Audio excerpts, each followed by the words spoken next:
Hi, I'm Maggie, and this is Music Theory for Piano Technicians 16.7.3 Extra Chord Inversions. I'm going to talk about inversions with two different types of chords, triads and seventh chords. And with the triads, it doesn't matter whether it's major, minor, or any other triad. The inversion numbers are still the same. So I'm just going to talk about major triads. If I have C, E, and G, that is a C major triad. If I take my C, and this is in root position.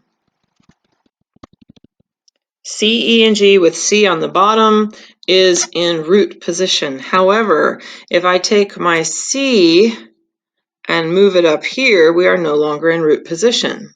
If I do that, we're going to have E, G, and C. And now my E is in the bass. If the E is in the bass, we are in first inversion. First inversion. If we're in first inversion, it does not matter where the G and the C are. I can have the G here, and I'm still in first inversion, meaning I can have E, C, G, that's still first inversion. If I take this C and move it up an octave, we're still in first inversion. As long as this E is in the bass, it doesn't matter where the other notes are, we are in first inversion. If I take my first inversion chord and I take my E and move it up an octave or two, doesn't matter, I will then have G in the bass. This will give me the G and a C and an E, and now we are in second inversion.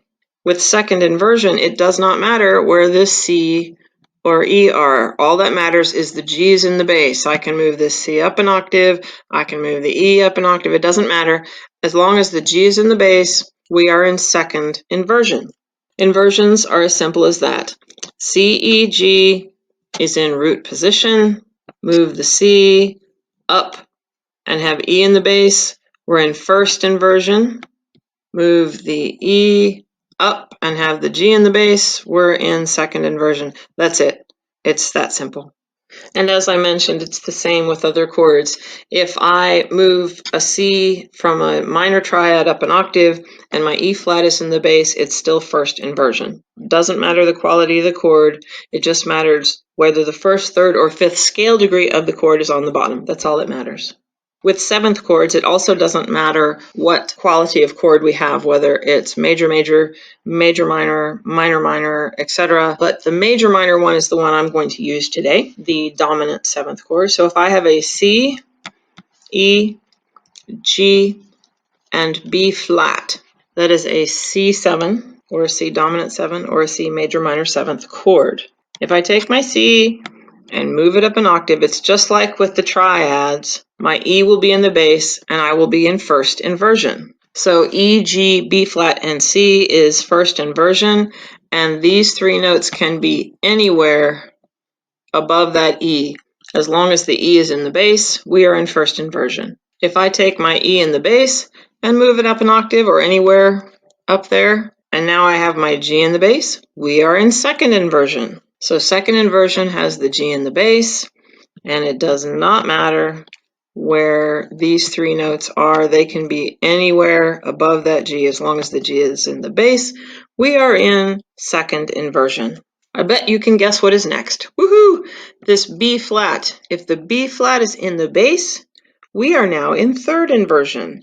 I took the G that was here and moved it up an octave, and actually any of these notes can be in any order up this direction, doesn't matter where they are. As long as my B flat is in the bass, we are in third inversion. You can't have a third inversion with a triad because it would just put you back into root position. But with a seventh chord, we have four notes, we can have a third inversion. It's that simple. So that is why a dominant seventh chord in this position, F, G, B, D, is called a dominant seventh in third inversion. That's what this is called because it's actually a G seventh chord. That G is the root. So we have G, B, D, F is not in the key of G, and F sharp is in the key of G, which means it's been lowered. The seventh has been lowered. So we have a major, minor, or dominant seventh chord, except this F is in the bass. That puts us in third inversion. I hope you understand what inversions are. This is going to be a short and sweet video. There is something else related to inversions called figured bass. It's not used much anymore, except maybe by some jazz players. It's used by Baroque musicians, but I'm not going to get into that anytime soon unless someone asks me. So if you have any questions about this, you can email me or comment below, and I'll put all my information in the description of this video. Hope to see you next time. Bye-bye.